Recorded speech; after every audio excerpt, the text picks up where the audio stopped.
14번째 강의는 세상을 이기는 믿음입니다. 당연하죠. 하나님께서는 자녀들이 이 세상을 살아가는 가운데서 모두 승리하는 삶을 살기를 원하십니다. 그러면 승리의 비결은 어디에 있는가? 당연히 믿음에 있다는 얘기죠. 그래서 우리는 오늘 이 시간에 세상을 이기는 믿음은 무엇이고 우린 이 믿음을 어떻게 행사하면서 또 승리할 수 있는지를 한번 공부해 보겠습니다. 메뉴에 보시죠. 그리스도인으로서 어떻게 세상을 대처해야 하는가라는 물음은 그리스도인이 해결해야 할 중요한 과제입니다. 성경은 세상이 하나님의 영원한 목적을 대적한다는 점을 분명히 말씀한다는 얘기죠. 그리스도인이 왜 세상을 살아가는 데 있어서 온갖 공경과 또 반대에 직면하느냐?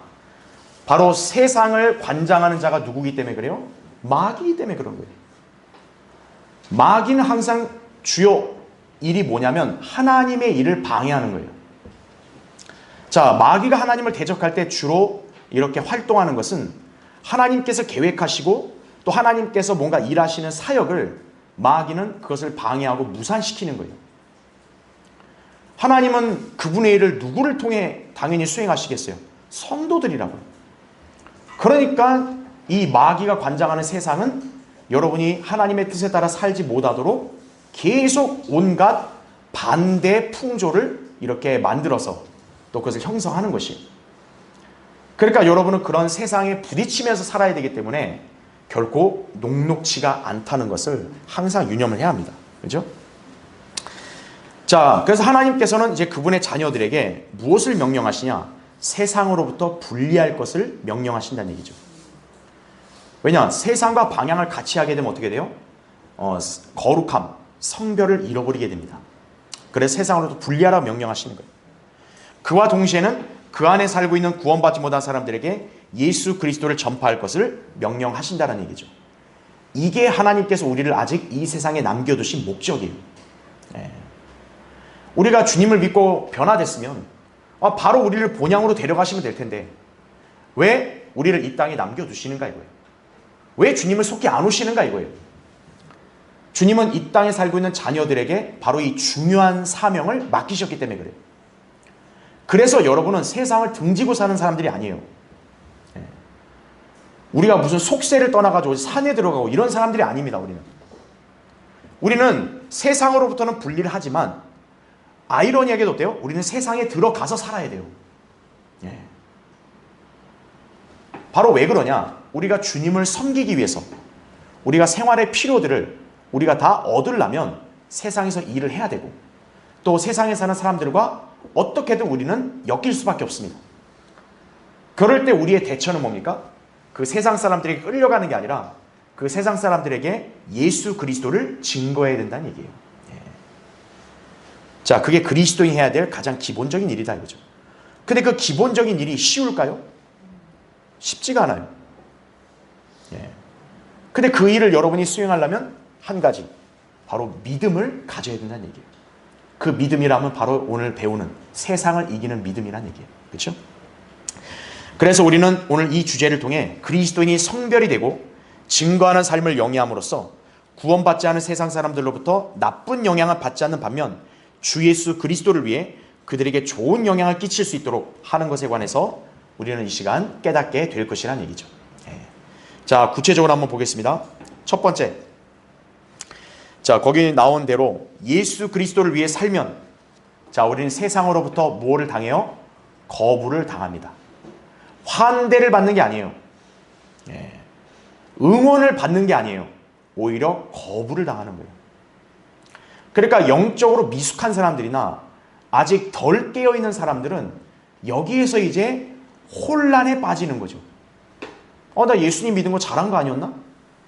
근데 왜 이렇게 갑자기 나의 세상 삶이 이렇게 팍팍해졌고 왜 이렇게 사람들이 나를 이렇게 안 좋게 대하고 왜 내가 하는 일들이 이렇게 순조롭게 잘 안 풀리고 그런 근본적인 원인을 잘 알아야 됩니다. 바로 예수 그리스도를 믿는 순간 어때요? 우리는 이제 세상에 속하지를 않게 되었기 때문에 그래서 세상으로부터의 반대에 직면할 수밖에 없는 거예요. 그러니까 여러분이 예수 그리스도를 위해 살면 그렇게 된다는 거죠. 자, 그럼 왜 그런가? 1번 보세요. 거기 괄호 1번에 예수 그리스도께서 세상으로부터 어떻게 됐기 때문에요? 거부당하셨기 때문에 우리도 또한 어떻게 된다? 거부당할 것이라는 얘기예요. 자, 한번 찾아보죠. 요한복음 15장 한번 보세요. 자, 요한복음 15장 거기 18절부터 19절 보겠습니다. 세상이 너희를 미워하면 그것은 너희를 미워하기 이전에 나를 미워한 것임을 알라 말씀하는 거죠. 그러니까 실체가 뭡니까? 나라는 인간 자체를 미워하는 게 아니라 내 안에 계신 예수 그리스도를 미워하는 거예요. 그래서 나도 덩달아 세상으로부터 미움을 받게 된다는 사실입니다. 그러니까 여러분은 항상 세상을 살 때 이 점을 늘 유념하고 살아야 돼요. 그럼 밑에 19절 보세요. 만일 너희가 세상에 속한다면 세상은 자기 사람들을 사랑할 것이라. 그러나 너희는 세상에 속한 자가 아니요. 그 다음 뭐라고 말씀하세요? 내가 너희를 어떻게 돼요? 세상으로부터 선택하였느니라 이거죠. 이로 인하여 세상이 너희를 미워하느니라 말씀을 하고 있는 것이라는 얘기죠. 자, 그래서 조건이 뭡니까? 거듭난 성도라도 세상 지향적으로 세상을 위해 살면 세상으로부터 미움을 받진 않아요. 왜? 자기들과 같이 호흡을 맞춰가니까. 근데 여러분이 예수 그리스도를 위해 살면 이제 세상이 브레이크를 걸기 시작하는 거예요. 그래서 거기 2번 보세요. 주 예수 그리스도를 위해 살 때에만 우리는 거부당할 것이라는 얘기죠. 그래서 그 밑에 줄, 밑줄 친 거 보면 경건하게 살고자 하는 사람은 누구든지 뭐를 받게 될 것이다? 박해를 받게 될 것이다. 그 유명한 디모데후서 3장 12절 말씀이에요. 그리스도 예수 안에서 경건하게 살고자 하는 모든 사람은 박해를 받을 것이라. 아니 환대나 축하나 응원이 아니냐 이거예요. 아니라는 거예요. 박해를 받는다 이거죠. 그러니까 여기서 선택을 해야 돼요. 그리스도인은. 세상으로부터 그런 박해와 소외당하는 게 나는 싫다 이거예요. 그러니까 예전같이 저 세상 죄인들과 잘 어울려 지내고 싶다 이거예요. 그러면 여러분은 그 세상과 같이 호흡을 맞춰 살면 돼요. 그럼 박해 안 해요. 하지만 그러한 여러분이 주님께 갔을 때는 아무런 상이 없다는 사실이에요. 반대로 여러분은 주님을 선택해서 세상으로부터 그런 미움과 박해를 받는다 할지라도 나는 경건하게 살겠다 이거예요. 그렇게 되면 여러분은 비록 이 땅에서는 좀 고통을 당해도 저 하늘에서는 다가올 영원한 유업이 예비되어 있다는 사실을 알아야 되는 거예요. 우린 다 똑같이 한 번뿐인 인생이 있어요. 그거를 여러분은 어디에 투자할 건지를 결정하면 되는 거예요. 예. 인간들은 어떻게 합니까? 주식이냐 부동산이냐 그거 다 투자하잖아요. 우리 어디에 투자하냐? 저 하늘에 투자하는 거예요.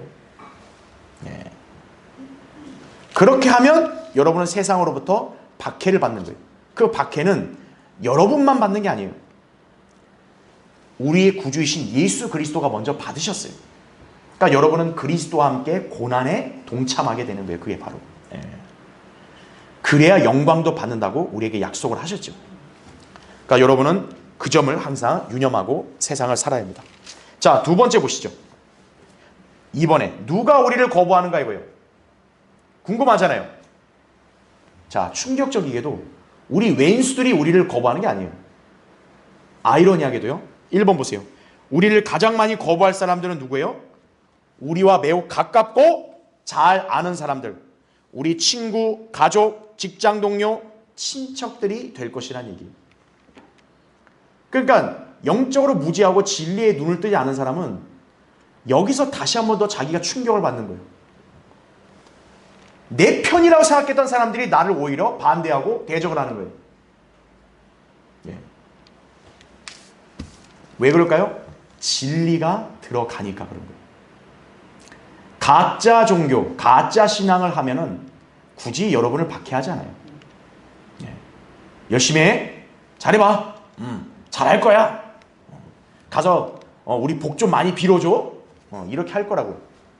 그런데 한글 킹제임스 성경대로 믿는 교회에서 믿음 생활한다 그러면은 갑자기 히스테리를 일으키기 시작하는 거예요. 왜 거길 꼭 가야 되지? 왜 꼭 그걸 잡아야 되지? 그럼 이유를 말해줘야 될 거 아니에요. 왜 이걸 잡으면 안 되는지. 이유가 없어요. 그거 이상한데? 왜 멀쩡한 저 큰 교회를 놔두고 이거 얼마 되지도 않는 요런 데 와서 예배 드린다고? 안 돼. 누가 가장 반대하냐? 가족들이 반대하는 거예요. 그 가족들이 선한 양심을 가지고 하나님을 두려워하고 진리에 반응한다 문제가 없는데, 그렇지 않은 가족들이 어떻게 하는 거예요? 딱 반대하는 거예요. 그래서 여러분 항상 늘 생각해야 될 것은 가족이 구원을 받아야 돼요. 그렇지 않으면 항상 언제든 여러분의 신앙생활에 발목을 잡는 거예요. 자, 한번 찾아보죠. 마태복음 10장 한번 보세요. 거기 34절부터 보겠습니다. 내가 땅 위에 화평을 주러 온 줄 생각하지 말라. 나는 화평을 주러 온 것이 아니라 칼을 주러 왔노라 말씀하는 거죠. 이 진리에 무지한 교회들은 굉장히 충격적인 말씀인 거예요. 그들은 항상 예수님을 뭐로 포장해서 세상한테 증거하나요? 사랑과 온유와 평화의 상징인 예수. 항상 그렇게 증거했는데, 예수님은 아니, 나는 칼을 주러 왔다 이거예요. 칼을. 여러분, 칼이 무엇을 합니까? 베어버리는 거죠. 그래서 거기 35절 보세요. 내가 온 것은 사람이 그 아버지와 딸이 그 어머니와 며느리가 그 시어머니와 서로 대적하게 하려 함이니라. 사람의 원수들은 어디에 있대요? 그의 가족 중에 있으리라. 네. 자, 그러면 어떻게 해야 되냐? 거기 37절 8절 보세요. 아버지나 어머니를 나보다 더 사랑하는 사람은 나에게 합당치 아니하고 이거예요. 네. 자, 여러분 이거 알아야 될 것은 가족을 팽개치란 말이 아니에요. 사랑을 하되 예수 그리스도를 가장 첫 번째로 우선적으로 사랑해야 된다는 얘기예요. 순서가 뒤바뀌어서 예수 그리스도보다 자기 가족을 더 사랑하면 합당치 않다는 거예요. 아들이나 딸을 나보다 더 사랑하는 사람도 나에게 합당치 아니하며 이거죠. 그 다음에 38절 나오죠. 또 뭐라고 합니까? 자기 십자가를 지지 않고 나를 따르는 자도 나에게 합당치 아니하니라 하죠. 자기 생명을 찾는 사람은 잃을 것이요 나로 인하여 자기 생명을 잃는 사람은 찾을 것이라 말씀하는 거죠. 위대한 역설입니다. 바로 이게. 십자가를 져야 여러분이 예수 그리스도를 첫째로 사랑할 수 있는 거예요. 십자가를 거부하고 그냥 좋은 게 좋은 거 편하게 갑시다. 그렇게 해서는 여러분은 예수 그리스도를 첫째로 사랑하는 삶을 살기가 어려워요. 왜냐? 세상은 가만 안 놔두거든요. 요한복음 1장 11절도 뭡니까? 예수님은 누구에게 거부당해요? 미개한 이교도들에게 거부당하는 게 아니라 자기 백성에게 거부당한다고 나와요. 마가복음 6장 4절도 뭡니까? 예수님이 공생의 기간 동안 제일 많이 배척을 당하신 곳이 어디냐면 아이러니하게도 그분이 자라신 고향 나사렛이에요. 왜냐? 나사렛 사는 사람들은 예수님의 어린 시절부터 다 봤거든요. 그러니까 예수님의 입에서 나오는 말씀에 집중하는 게 아니라 예수님이라는 한 인간한테만 초점 맞추는 거예요. 당신은 그 마리아와 요셉 아들 아니요? 당신 목수 아니요? 목수가 무슨 하나님의 아들? 이런 거죠. 여러분, 이게 참 중요한 원리입니다. 왜 여러분이 가까운 사람들이 유독 진리를 잘 안 받아들이냐면 여러분이란 인간을 너무 잘 알기 때문에 그래요. 그러니까 여러분이 전하는 메시지에 집중하는 게 아니라 여러분이란 인간을 보고 판단하려고 하는 거예요. 그래서 아이러니하게도 참 가까운 사람들이 진리를 오히려 안 받아들이는 경우가 더 많아요. 그러니까 이것은 뭐 여러분이 뭘 잘못했다 이게 아니라 어쩔 수 없죠. 우리가 모르는 사람이면 내가 뭐 저 사람을 굳이 판단할 이유 없으니까 저 사람 듣는 말만 갖고 판단해도 되거든요. 근데 가족이나 친구들은 다르잖아요. 내가 변화되기 전에 나의 모습을 안단 말이에요. 그러니까 그게 오히려 걸림돌이 되는 거예요. 그래서 이제 그런 것을 깨트리고 그 사람이 내가 전한 메시지에 집중할 수 있도록 만들어주는 과정이 필요한 거예요. 그게 시일이 빨리 해결되는 사람이 있는 반면에 어떤 사람은 시일이 오래 걸린 경우도 있는 거예요. 사람마다 다르니까요. 그렇죠? 자, 어쨌든 우리를 가장 거부하는 사람들은 아이러니하게도 가장 가까운 사람들이라는 걸 기억하시고, 다음 밑에 2번 구원받지 않은 사람들로 구성된 사회가 우리를 거부할 것이라는 얘기죠. 다음 페이지죠. 세상 속성과 체계는 본질적으로 하나님을 미워하고 대적하기 때문이란 얘기예요. 예. 세상에 있는 두 종류의 영적 가족은 결코 서로 잘 지낼 수 없습니다. 여러분, 영적 전쟁이 없으려면 한 가지 방법밖에 없어요. 하나님과 마귀가 협정을 맺어야 돼요. 평화협정. 근데 여러분, 하나님과 마귀가 평화협정을 맺는 거 보셨어요? 그게 불가능하다면 하나님의 진영과 마귀의 진영은 끊임없는 전쟁을 치르고 있는 거예요, 지금. 여러분은 그 하나님의 진영 안에 속해 있기 때문에 어때요? 마귀의 진영에 타깃이 될 수밖에 없다는 사실을 항상 인지하고 살아야 되는 거예요. 그러니까 여러분 항상 난 좀 세상을 편안하게 안락하게 살고 싶다. 그런 생각을 가지시면 안타깝지만 그건 본인의 착각이에요. 우리는 치열한 영적 전장터에 딱 놓여 있다는 것을 항상 기억하고 사셔야 돼요. 내가 지금 아무렇지 않은 것 같아도 어느 순간 나의 빈틈을 노리고 공격이 올 거라는 사실을 항상 이렇게 직시하고 살아야 돼요. 그래야 여러분이 그 충격을 완화하고 대비할 수 있는 거예요. 왜 성경에서 우리에게 정신을 차리고 깨어있으라 할까요? 틈을 보이게 되면 기습 공격을 하거든요, 마귀가. 그러니까 그때 우왕좌왕하는 거예요, 사람은. 왜? 대비가 안 돼 있거든요. 겁이 나고. 그래서 여러분이 항상 이러한 경적 전장터에 내가 하나님의 진영에 지금 서 있다는 사실을 항상 이렇게 깨닫고 또 기억하고 그렇게 살아야 된다는 얘기죠.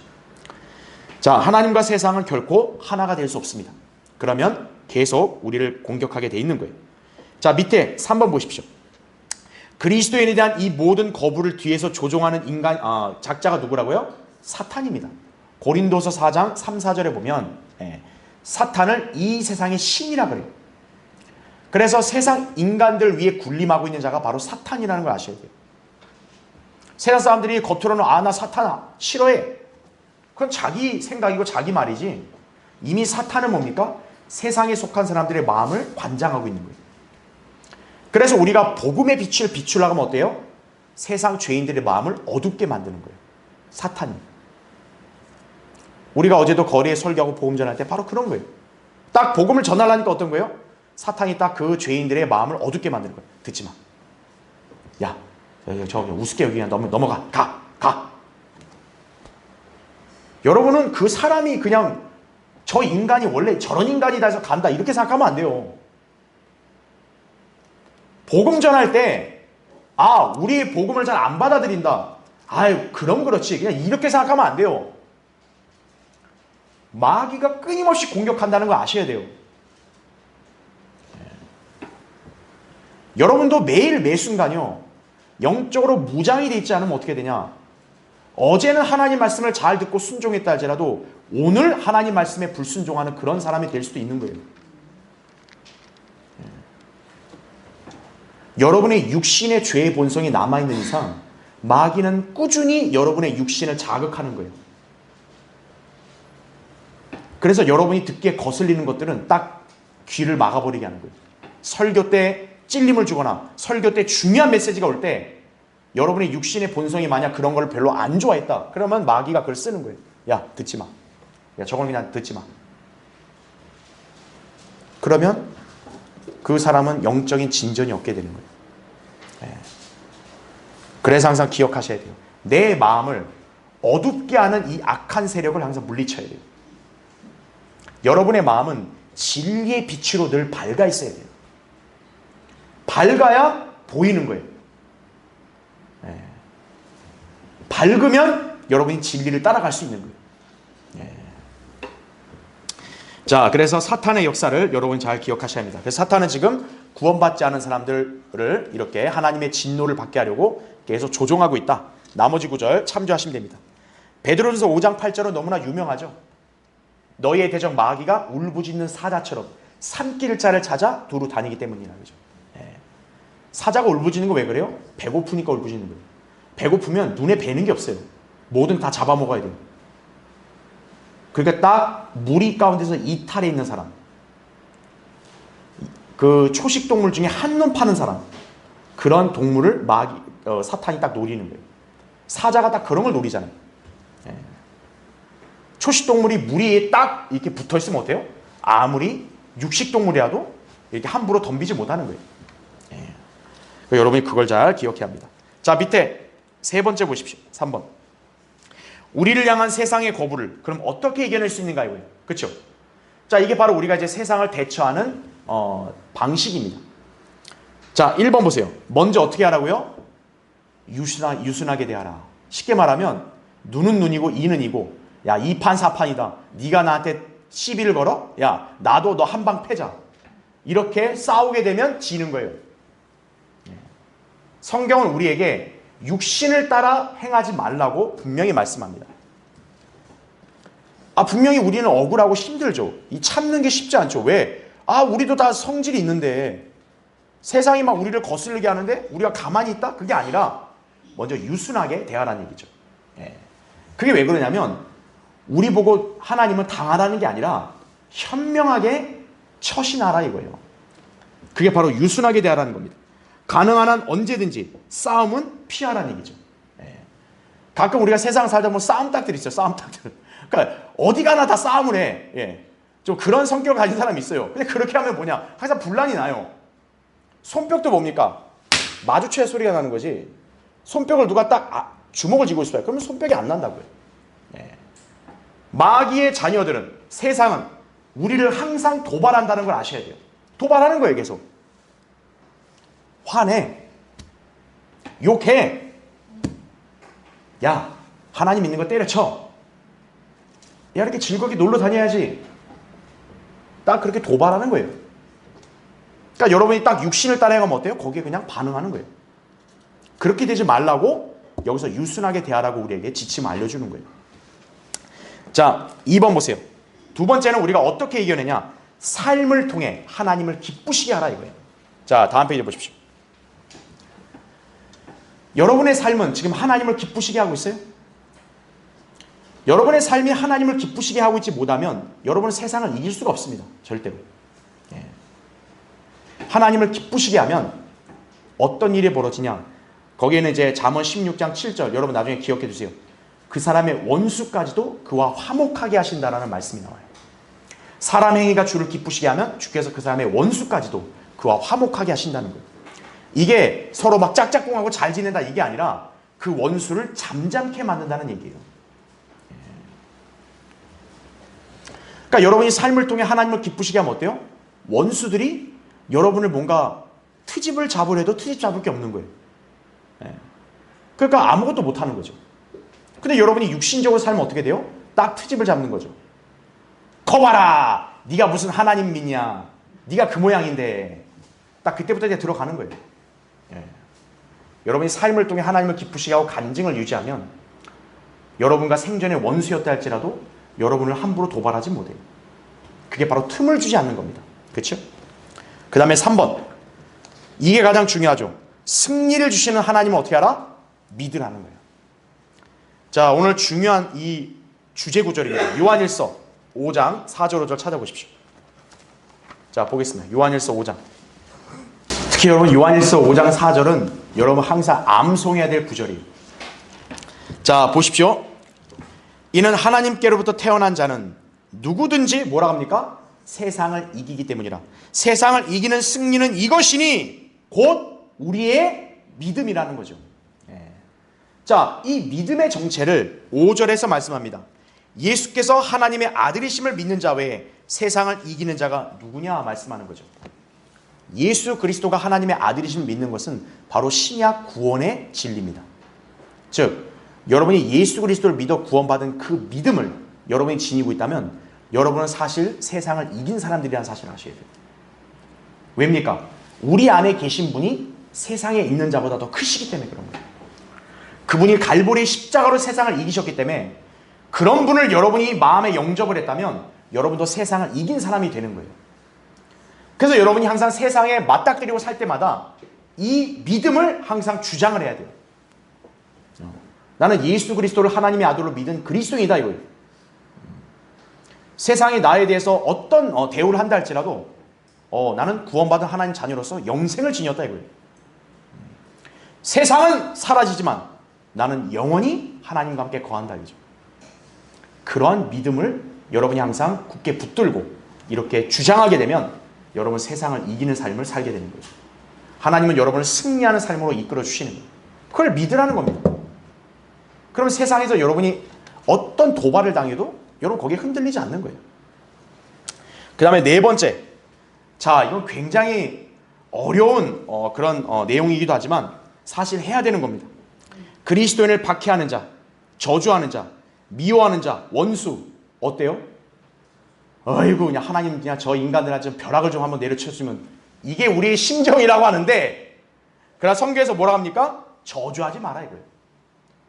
아니 이게 어떻게 말이 됩니까? 나를 저주하고 막 나를 때리는데. 그런데 성경의 말씀 뭡니까? 저주하지 말고 오히려 어떻게 하래요? 축복하고 사랑하고 기도하고 도우라 이거예요. 야, 내 성미상 이건 도저히 못하겠습니다. 그러면 어떻게 되냐? 그 사람은 그냥 온전한 승리를 할 수 없는 거예요. 여러분 생각해 보십시오. 예수님은 우리를 위해 죽으셨는데 우리가 원래 하나님과 어떤 관계예요? 우리 원수였습니다. 하나님과 원수. 예수 그리스도께서는 원수를 위해 죽기까지 사랑하셨어요. 근데 그분의 자녀요, 그분의 사랑을 받아들인 그리스도인이 자신을 박해하고 자신을 미워하는 사람을 축복하고 기도하고 돕지를 못한다? 그건 아직 그 사람이 성숙한 단계에 이르지 못한 거예요. 그래서 여러분 어떻게 하냐? 내가 이렇게 할 수 있도록 기도하셔야 돼요. 여러분이 만약에 누군가의 어떤 미움과 박해로 힘들어요. 그럼 여러분 주님께 기도하겠죠. 여러분 주님께 무슨 제목으로 기도하세요? 그 사람이 날 박해하지 않게 해주십시오. 흔히 뭐 이렇게 할 거라고요. 아니면 이제 열이 받은 사람 어때요? 아 주님 그 사람을 좀 아주 그냥 좀 아주 따끔하게 좀 다뤄주십시오. 그런데 하나님께서 그런 기도는 기뻐 안 하시는 거예요. 오히려 뭡니까? 여러분이 그 사람을 오히려 축복하고 기도하는 거예요. 하나님 저 사람을 용서해 주십시오. 저 사람이 모르니 저러는 겁니다. 오히려 저 사람이 구원받게 해주십시오. 그렇게 기도하면 하나님은 오히려 그걸 기뻐하시는 거예요. 그 여러분이 그걸 잘 못한다면 여러분이 주님께 그런 마음을 달라고 기도하는 거예요. 주님은 분명 저에게 원수를 저주하지 말고 축복하라 했는데 저는 그렇게 아직 못합니다. 제가 그렇게 할 수 있도록 도와주십시오. 저에게 그런 마음을 주십시오. 제가 저 사람을 사랑하고 기도할 수 있는 마음을 주십시오. 그렇게 기도해야 하나님께서 기뻐하시는 거예요. 그러니까 세상 사람 같이 서로 어때요? 야, 네가 날 괴롭혀? 나도 너 가만 안 두겠다. 이렇게 그냥 이렇게 맞상대를 해버리면은 그건 육신적으로 싸우는 겁니다. 자, 세상이 이런 사랑을 이해할 수 있을까요? 이해할 수 없습니다. 하지만 진리를 찾는 사람들은 그 사랑의 이끌림을 받게 된다는 거죠. 그들을 위해 기도하되 순수한 동기를 가지고 기도하라는 사실입니다. 옛날에도 교회사에 어떤 기록이 있냐면 어떤 그리스도인이 이 로마의 이 그 병사의 어떤 위협에서 도망치고 있었어요. 근데 그 로마 병사가 쫓아가는 와중에 구렁에 빠져버렸습니다. 그럼 그 도망가는 그리스도인은 어떻게 해야 돼요? 아싸! 하고 도망가야 될 거예요. 근데 어떻게 하는 줄 아십니까? 그 그리스도인은 그 구렁에 빠진 사람을 꺼내줍니다. 당신 죽으면 안 된다. 꺼내줍니다. 그게 우리 믿음의 선배들이었어요. 그러면 그 구해냄 받은 그 병사가 아이고 고맙습니다 하고 갔을까요? 아닙니다. 그 그리스도인을 잡아가지고 결국 죽음에 넘겨줍니다. 그럼 여러분 봤을 때 그 그리스도인은 개죽음 당한 거 아니에요? 근데 그게 아니라는 거예요. 그게 바로 원수를 사랑하는 거예요. 초대교회 시대의 그리스도인들을 세상에서는 무엇으로 그 사람들이 그걸 분별하고 알아봤냐? 서로 사랑하는 모습을 통해서 아, 저 사람들 그리스도인들이다. 야, 저 사람들 우리랑 다른 사람들이야. 이렇게 표식을 알아봤다는 거예요. 그런 고차원적인 사랑을 할 수 있도록 우리가 영적으로 성장을 해야 되는 거예요. 성장을 못하면 그런 사랑을 할 수가 없죠. 여러분 사랑은 누가 하는 겁니까? 성숙한 어른이 하는 것이죠. 애들은 사랑을 할 줄 몰라요. 애들은 그냥 나한테 맛있는 거 주고 좋은 것만 주면 그게 다 전부인 줄 알잖아요. 성숙한 어른이 돼야 그런 사랑할 수 있는 거예요. 여러분도 영적으로 성숙한 자녀로 성장을 해야 주님의 그런 사랑을 여러분도 나타낼 수 있는 거예요. 그걸 위해 기도하라는 얘기입니다. 여러분 이렇게 살면 여러분 세상이 마귀가 아무리 찝적대도 여러분 거기에 넘어가겠어요? 안 넘어간다는 거죠. 그렇죠? 자, 그 다음에 5번. 5번째 뭡니까? 좋은 믿음의 친구들을 사귀라는 거죠. 여러분이 세상에 그런 악한 친구들과 사귀고 놀면요, 여러분 행실도 부패해지는 거예요. 고린도서 15장 33절에도 나오죠. 미혹되지 말라. 악한 사귐은 좋은 행실을 부패시킨다고 그렇게 경고하고 있다죠. 여러분의 생애 가운데 혹시 친교를 하고 싶다면 세상 친구들이 아니라 믿음의 친구들을 항상 만나고 교제해야 되는 거예요. 그래서 이 교회 안에서의 교제가 중요한 거예요. 그래서 교회 안에 있는 성도들이 함께 교제하면서 때로는 같이 기도도 하고 또 함께 찬양도 하고 이러한 사귐이 우리의 행실을 저렇게 거룩하게 지킨다는 그 사실을 기억하셔야 돼요. 그렇죠? 자, 이제 4번째 보겠습니다. 그리스도인으로서 우리는 어떤 모습으로 세상에 비춰져야 하는가? 자, 1번. 제가 밑줄을 쳤죠. 우리의 생활은 세상으로부터 어떻게 해야 돼요? 성별되어야 합니다. 또한 우리의 언행은 그들에게 어떻게 해야 돼요? 독특하게 비춰져야 돼요. 그리스도인이 세상 유행어를 막 많이 한다 이거예요. 이거 안 좋은 모습이에요. 세상 유행가나 막 부르고 있다 그리스도인이. 세상 가요 부르고. 그런 건 안 좋은 거예요. 그러면 세상 사람을 볼 때 어때요? 아, 너 나랑 똑같은 애구나. 이렇게 보는 거예요. 그리스도인의 언행은 하나님의 말씀처럼 말하라고 베드로전서 4장 11절에 나오는 거예요. 여러분이 무슨 말을 하려면 하나님 말씀처럼 말해야 돼요. 노래를 부르고 싶다면 찬송을 불러야 돼요. 교제하고 싶다면 기도해야 되는 거예요. 공부하고 싶다면 성경을 읽어야 돼요. 그게 바로 여러분의 언행이 독특해지는 방법이에요. 주님이 우리를 독특한 백성을 불렀지 평범한 백성을 부른 게 아니에요. 너 저 세상 죄인들과 똑같은 모습으로 살아도 돼. 이게 아닙니다. 완전히 유별나게 살라는 거예요. 유별나게. 그래서 고린도서 6장 14절 18절 말씀 뭡니까? 믿지 않는 자들과 멍에를 같이 매지 말라고 나온 거예요. 제가 아까 얘기했잖아요. 하나님과 마귀가 서로 평화를 협정을 맺을 수 있어요? 없다고요. 그걸 우리가 잘 기억을 해야 되죠. 자, 다음 페이지요. 맨 위에 바로 이번에 하나님의 아들들이요 세상에서 비추는 빛들로서 간증과 증거를 보여주어야 한다는 얘기죠. 그래서 빌립보서 2장 14, 15절도 뭡니까? 우리가 세상에 빛을 비추는 자들이라고 나와요. 세상에서 빛을 비추는 자들. 세상의 어둠 속에 빨려 들어가는 게 아니라 우리는 어두운 세상에다 빛을 비추라고 우리에게 명령하시는 거예요. 그게 바로 복음을 증거하고 또 여러분의 삶이 하나님을 믿는 간증이 다른 사람에게도 나타내 보이면 그게 바로 빛을 비추는 거예요. 상대가 그걸 받아들이든 안 받아들이든 그건 중요하지 않아요. 여러분은 여러분의 양심에 따라 그렇게 나타낼 수 있어야 한다는 얘기입니다. 그렇죠? 자, 5번째. 자, 우리는 세상을 그럼 어떤 관점으로 보아야 하는가 이거예요. 자, 이제 우리가 승리하는 비결을 대처한 방법을 봤다면 자, 우리가 이제 세상을 살아갈 때 여러분 항상 어떤 자세를 가지고 살아야 되냐면 자, 1번. 우리는 낯선 땅에 뭐다? 순례자. 우리가 좋아하는 찬송가 있잖아요. 나는 순례자. 낯선 나라에 언젠가 집에 돌아가리 이거예요. 순례자는 여기에 눌러 앉는 사람이 아니에요.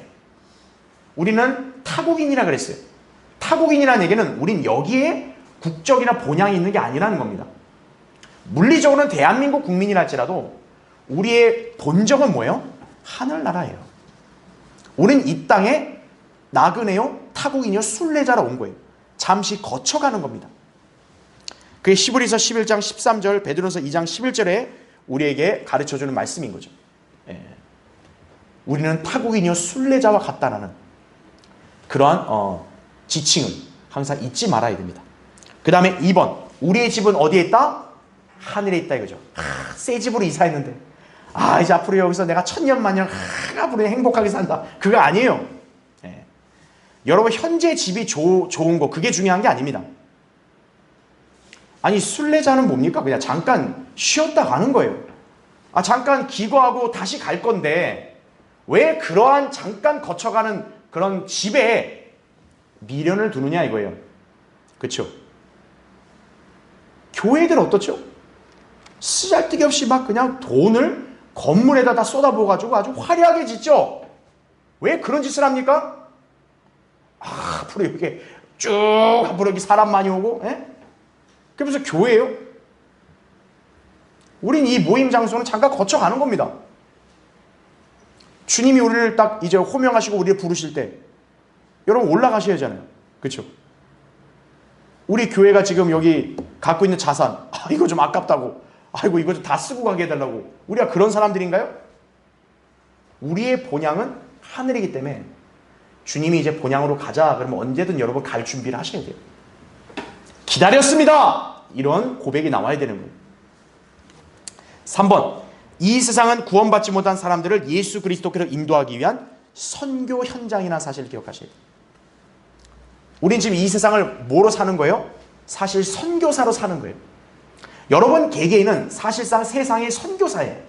그리스도의 대사로서 여러분이 세상 거기 나아가서 여러분 생계와 또 일터, 가정에서 예수 그리스도를 증거하는 삶을 살아야 되는 거예요. 여러분 세상 죄인들이 어떻게 예수님을 알아요? 세상 죄인들이 뭘 보고 하나님을 믿어야 되는지를 아냐고요. 하나님이 하늘에서 갑자기 음성을 내려요? 얘야 믿어라 이러신 분이에요? 아닙니다. 저 세상 모르는 사람들은 믿는 우리를 보고 하나님이 어떤 분인지를 감지하는 거예요. 근데 우리가 이 선교 현장에서 삶을 올바르게 하지 않고 증거하지 않으면 어떻게 돼요? 우리가 오히려 그 사람들을 믿는 거에 대한 걸림막이 되는 거예요. 그게. 내가 너 때문에 나 믿기 싫다. 이런 말이 나오면 안 된다는 거예요. 자, 여러분이 이러한 관점으로 세상을 살아야 됩니다. 자, 마지막 6번째. 세상 정보에 대한 우리의 의무는 무엇인가요? 자, 우리가 세상 국가에 어쨌든 속해 있단 말이에요. 자, 1번 보세요. 하나님께서 제정하신 세 기관 중 하나가 바로 정부입니다. 나머지들은 가정과 교회죠. 근데 모든 정부는 누가 조종을 지금 하고 있어요? 사탄이 조종하고 있습니다. 그래서 근본적으로 하나님을 대적을 합니다. 그래도 우리는 하나님께서 정하신 바에 복종을 해야 하는 것이죠. 다음 페이지. 그래서 세상 권세를 우리가 거스르면서 뒤집는 사람들이 아니에요. 모든 권세는 하나님이 정하셨다는 말씀에 따라 하나님께서는 악한 통치자도 세우신다는 걸 아셔야 돼요. 악한 통치자 왜 세우냐? 그 나라 국민들이 죄악이 많으면 하나님이 악한 통치자 세우는 거예요. 그럼 우리 그리스도인들은 그냥 앞으로 저 악한 정치인 나와서 어떡하냐? 나 이 나라가 어떡하냐? 나 어떻게 사냐? 그거에 염려할 필요 없어요. 2번 보세요. 우리가 올바르게 행한다면 두려워할 것이 없을 것이다 이거죠. 하나님께서는 우리가 올바르게 행할 때 칭찬을 하실 거란 얘기죠. 우리는 하나님을 의식하고 사는 거예요. 세상 대통령이나 국회의원 의식할 필요 없어요. 우리는 하나님을 의식하고 하나님을 두려움으로써 올바르게 행하면은 우린 누구에게도 빌미를 주지 않게 되는 거예요. 그래서 5번 법령에 복종하고 그 다음 뭐를 이행해야 된다? 납세의 의무를 이행해야 되는 거예요. 세금은 하나님이 정하신 법칙입니다. 이거를 거스르고 그리스도인이 막 상시 체납을 하면 안 돼요. 불법 체납을 하면 안 돼요. 세금을 내야 됩니다. 예수님께서도 세금을 내신 거예요. 예수님의 가르침은 분명합니다. 카이사의 것은 카이사에게, 하나님 것은 하나님께 바치라. 여러분이 세금은 세상에 바치고 11조는 교회에다 드리는 거고 그 하나님이 정하신 원칙이에요. 왜냐하면 하나님이 권세를 준 그 사람을 하나님은 일꾼이라 부르셨거든요. 일꾼. 선과 질서를 위해 일하는 그런 세상 정치인들 일꾼인 거예요. 물론 요새는 다 개판이지만 그래도 어쨌든 하나님이 세운 원칙을 우리가 무시할 수는 없는 거예요. 그래서 그리스도인은 세금을 낸다고 하는 거죠. 왜? 양심 때문이라 이거죠. 그리고 영적 권위를 받은 목사와 교회를 통해서 말씀을 공급받은 성도들은 11조를 내는 거죠. 그래야 하나님께서 세우신 일꾼들이 일을 할 거 아니겠어요. 자, 나머지 구절 잘 참조하시고요. 그 다음에 4번 평온하고 조용하게 경건한 삶을 살기 위해 왕과 권세 있는 자들을 위해서 기도해야 한다는 얘기죠. 바울이 그래서 디모데서 2장 1, 2절에 모든 사람들을 위해 기도와 간구와 중보와 감사를 하라고 했어요. 특히 왕들과 권세 있는 자들을 위해 하라고 했습니다. 왜냐? 그래야 우리가 평온하고 경건한 생활을 하는 거예요. 그렇죠? 자, 이렇게 여러분이 이렇게 세상 정부에 대해서 이런 자세로 대처하면 됩니다. 자, 결론. 우린 악한 현 세상으로부터 영적으로 성별화돼 세상의 법령에는 복종을 해야 하고 그렇게 정직하게 살면서 간증을 유지하는 가운데 죄악된 세상을 향해서 그리스도의 복음을 우리 모두 열심히 전파하며 살아야 한다는 얘기죠. 그렇죠? 자, 다음 시간에 계속 이어서 하겠습니다.